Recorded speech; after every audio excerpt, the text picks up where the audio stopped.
সালামু আলাইকুম প্রিয় দর্শক, সাথে আছি আমি doctor Noor Alam, medical officer, Renix Unani laboratories limited.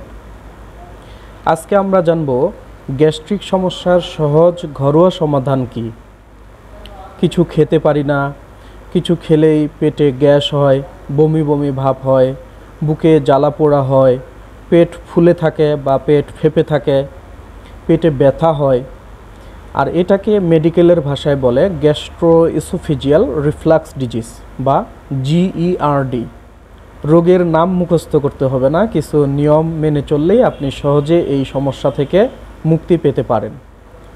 প্রথমেই আমরা জানব কেন এই সমস্যা হয়, এরপরে আমরা সহজ 7টি ঘরোয়া সমাধানের উপায় সম্পর্কে বলবো, যাতে করে আপনি খুব সহজেই সেগুলো মেনে চললে আপনার এই সমস্যা থেকে মুক্তি পেতে পারবেন। কেন এই সমস্যা হয়? সাধারণত আমরা যখন খাবার খাই, এই খাবারগুলো আমাদের পাকস্থলীতে গিয়ে জমা হয়। আমাদের পাকস্থলী এই খাবারগুলো হজম করার জন্য কিছু অ্যাসিড এবং কিছু এনজাইম তৈরি করে। আর এই অ্যাসিড, এনজাইম এবং এই খাবারগুলো স্বাভাবিকভাবে নিচের দিকে থাকে, আর এগুলো নিচের দিকে নেমে যায়। যদি কোনোভাবে এই খাবারগুলো বা অ্যাসিড নিচের দিকে না নেমে উপরের দিকে উঠে আসে, তখন আমাদের বুকে জ্বালা পোড়া অনুভব হয়, পেটে গ্যাস হচ্ছে অনুভব হয়, টক ঢেকুর আসতেছে এমন মনে হয়, পেটে ব্যথা হচ্ছে এরকম মনে হয়, পেট ফুলে আছে বা পেট ফেঁপে আছে এরকমটি মনে হয়। আর এগুলো কেন হয়, কোন কারণে হয়? সাধারণত 2টা কারণে এই সমস্যা হতে পারে। প্রথমত, পাকস্থলীর নিজস্ব কিছু রোগ বা পাকস্থলী দুর্বল হয়ে পড়লে বা পাকস্থলীর হজম শক্তি যদি কমে যায় তাহলে এই সমস্যা হতে পারে।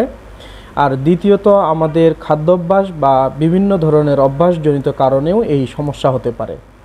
কিছু খাবার যেমন ভাজা পোড়া, অতিরিক্ত তেল বা চর্বি জাতীয় খাবার, অতিরিক্ত লবণ বা ঝাল জাতীয় খাবার, এসবের কারণে এই সমস্যা হতে পারে। এরপরে দুশ্চিন্তার সময়ে খাবার সঠিকভাবে হজম নাও হতে পারে, যার কারণে এই সমস্যা হতে পারে। এরপরে শরীরের ওজন যদি অতিরিক্ত বেড়ে যায়, অতিরিক্ত বেশি থাকে, তাহলেও এই সমস্যা হতে পারে। আর কিছু নির্দিষ্ট ওষুধ যেমন অ্যাসপিরিন, আইবুপ্রোফেন এরকম জাতীয় কিছু ওষুধের কারণেও এই সমস্যা হতে পারে।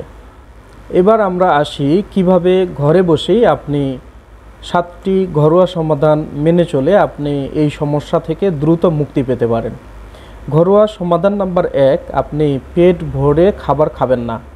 একেবারেই অনেক বেশি খেয়ে নেবেন না, প্রয়োজনে অল্প অল্প করে আপনি ধীরে ধীরে খাবার খাবেন। একেবারে অনেক বেশি খেয়ে নিলে পেট ফুলে থাকে, পেট বেলুনের মতো ফুলে থাকে, যার কারণে খাবার হজম হতে সমস্যা হয় এবং খাবারগুলো উপরের দিকে উঠে আসার সম্ভাবনা থাকে, যার ফলে আমাদের এই সমস্যা মনে হতে পারে, যেমন পেটে গ্যাস হচ্ছে, টক ঢেকুর আসতেছে, পেট ফুলে যাচ্ছে, পেটে ব্যথা, এরকম বিভিন্ন সমস্যা মনে হতে পারে। ঘরোয়া সমাধান নাম্বার 2, খাবারের সময়ে অনিয়ম না করা। যেমন যদি আমরা আজকে সকালের খাবার খাই সকাল 8টায়, আমরা চেষ্টা করব প্রতিদিন সকালের খাবার সকাল 8টায় খেয়ে নেওয়ার। যদি আজকে আমরা দুপুরের খাবার দুপুর 2টায় খাই, তাহলে আমরা চেষ্টা করব প্রতিদিন দুপুর 2টায় দুপুরের খাবার খেয়ে নেওয়ার। আর রাতের খাবার যদি আমরা রাত 8টায় খাই, তাহলে প্রতিদিন আমরা চেষ্টা করব রাত 8টার মধ্যে রাতের খাবার খেয়ে নেওয়ার।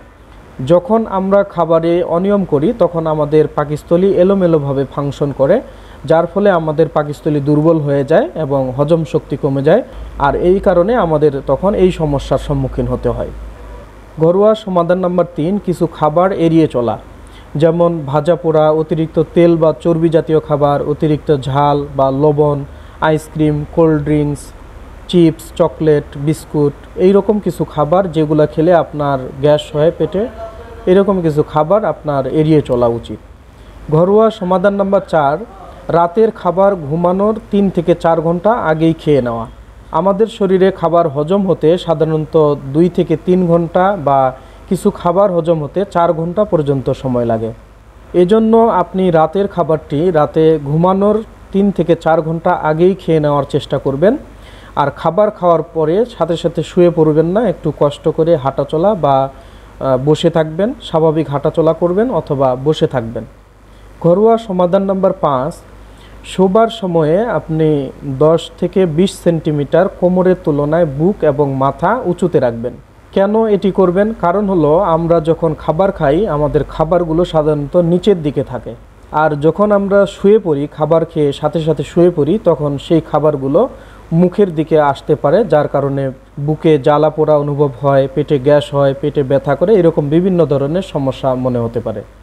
যেমন আমরা যদি এইটি পাকস্থলী মনে করি আর এটি যদি আমাদের খাবার হয় তাহলে আমাদের খাবারগুলো নিচের দিকে আসে এরকমটা।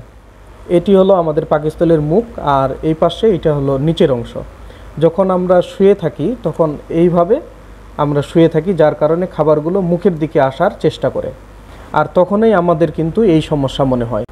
এজন্য আমরা শোবার সময়ে আমাদের মাথা এবং বুক কোমর থেকে 10 থেকে 20 সেন্টিমিটার উঁচুতে রাখব।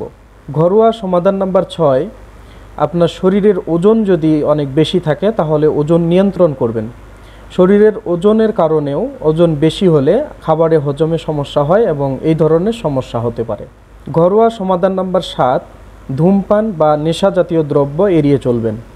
ধূমপান বা নেশা জাতীয় দ্রব্য এরকম সমস্যা তৈরি করার জন্য খুব গুরুত্বপূর্ণ ভূমিকা রাখে।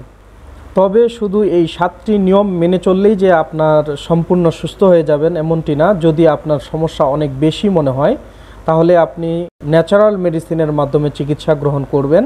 পাশাপাশি এই নিয়মগুলো যদি আপনি মেনে চলেন তাহলে আপনার সেরে ওঠার সম্ভাবনা অনেক বেশি বেড়ে যাবে।